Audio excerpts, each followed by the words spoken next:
Hello అండి, వరలక్ష్మి వ్రతం స్పెషల్గా అమ్మవారికి ఇష్టమైన పూర్ణం బూరెలను చాలా సింపుల్గా టేస్టీగా ఎలా చేసుకోవాలనేది ఈరోజు వీడియోలో క్లియర్గా చూపిస్తాను. ఫస్ట్ టైం చేసే వాళ్ళు కూడా నేను చెప్పే ప్రాసెస్లో నేను చెప్పే టిప్స్తో కనుక ట్రై చేస్తే సూపర్గా పూర్ణం బూరెలను ప్రిపేర్ చేసుకోవచ్చు. టేస్ట్ కూడా సూపర్గా ఉంటాయండి. Welcome to my channel.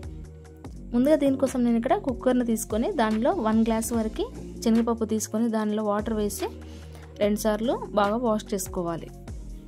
ఇక్కడ మెజర్మెంట్స్ అన్నీ కూడా ఒకే కొలతతో తీసుకొని చూపిస్తున్నాను.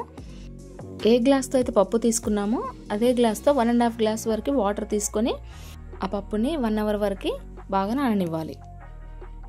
ఈ పప్పుని ఇలా పక్కన పెట్టుకున్న తర్వాత ఇప్పుడు మనము దోశ బ్యాటర్ని ఎలా ప్రిపేర్ చేసుకోవాలో చెప్తాను.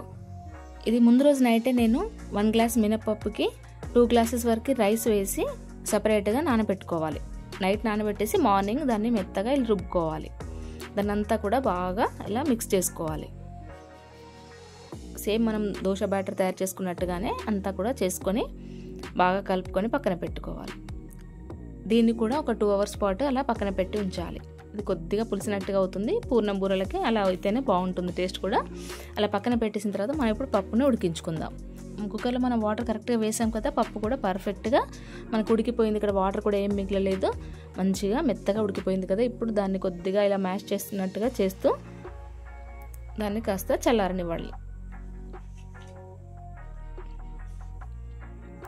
నెక్స్ట్ ఇప్పుడు స్టవ్ వెలిగించుకొని ఒక ప్యాన్ పెట్టుకున్నాక దానిలో ఏ గ్లాస్తో అయితే పప్పు తీసుకున్నామో అదే గ్లాస్తో 1 కప్ వరకు బెల్లం తీసుకోవాలి.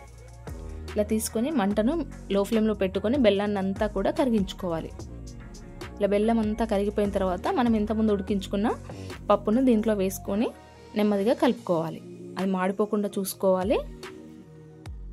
మంటను హై ఫ్లేమ్లో అస్సలు పెట్టకూడదు, లో ఫ్లేమ్లో పెట్టుకొని బెల్లము పప్పు అంతా కరిగేట్టుగా కలుపుకోవాలి. ఇదంతా కూడా ఇలా మనకు ఉడికించుకున్నాక ఇలా కాస్త దగ్గరగా అయిపోతుంది. ఈ టైంలో కూడా అంతా కూడా కలుపుకుంటూ ఉండాలి. అడుగున మాడిపోకుండా చూసుకుంటూ కలుపుకోవాలి. దీంట్లో 1 స్పూన్ వరకు ఇలాచి పౌడర్ యాడ్ చేసుకొని అదేవిధంగా 1 టేబుల్ స్పూన్ వరకు నెయ్యిని కూడా వేసుకోవాలి. ఈ స్వీట్లో నెయ్యి వేయడం వల్ల మంచి టేస్ట్ అనేది వస్తుంది. ఇలాచి పౌడరు నెయ్యి వేసిన తర్వాత కూడా అంతా కూడా ఒకసారి మిక్స్ చేసుకొని అది ఇంకాస్త దగ్గరగా అయిపోయింది కదా. ఇప్పుడు స్టవ్ ఆఫ్ చేసుకోవాలి. ఇది పూర్తిగా చల్లారిన తర్వాత మనం కొద్దిగా పూర్ణాన్ని తీసుకుంటే ఇలా బాల్స్లా చేసి పెట్టుకోవాలి. ఇలా అన్ని బాల్స్లా చేసి పెట్టుకుంటే మనం పూర్ణాలు చేసుకునేప్పుడు చాలా ఈజీ అయిపోతుంది. అన్నీ కూడా ఈ విధంగా చేసుకొని పక్కన పెట్టుకోవాలి.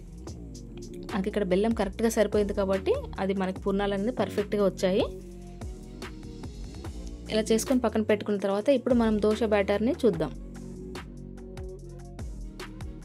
దీన్నంతా కూడా ఇప్పుడు మనం మంచిగా నానిపోయింది కదా, ఒక్కసారి అంతా కూడా ఇలా స్పూన్తో బాగా కలుపుకోవాలి.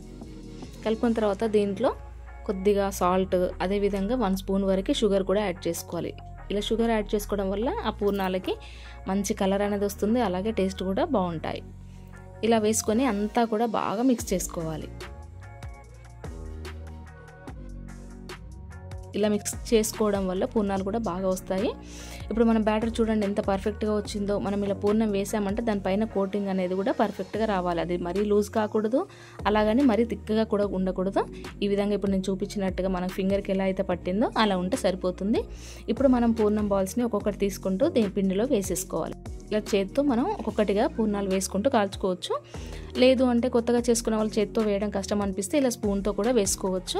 ఇప్పుడు మనం వీటిని డీప్ ఫ్రై చేసుకోవడానికి ఆయిల్ని బాగా హీట్ చేసుకొని మంటని మీడియం ఫ్లేమ్లోకి పెట్టుకున్న తర్వాత ఒక్కొక్క పూర్ణాన్ని వేసుకుంటూ అవి మంచి కలర్ వచ్చేంత వరకు ఫ్రై చేసుకోవాలి. చూసారుగా ఇప్పుడు మంచి కలర్లోకి వచ్చాయి కదా. ఈ టైంలో మనం వాటిని ఆయిల్ నుండి సపరేట్ చేసుకొని మళ్ళీ సెకండ్ బ్యాచ్లో కూడా కొన్ని వేసుకుంటూ అదే ప్రాసెస్లో ఫ్రై చేసుకోవాలి.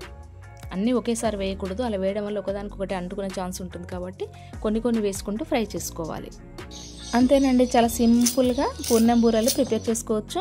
ఇవి పైన క్రిస్పీగా లోపల సాఫ్ట్గా చాలా స్వీట్గా సూపర్గా ఉంటాయి. మనం ఎలాంటి పండగలప్పుడైనా అమ్మవారికి నైవేద్యంగా పెట్టడానికైనా కూడా ఎలాంటి అకేషన్స్లో మనం ఏమైనా స్వీట్స్ చేసుకోవాలనిపించినప్పుడు ఈ పూర్ణం బూరెలని చాలా సింపుల్గా చేసేసుకోవచ్చు.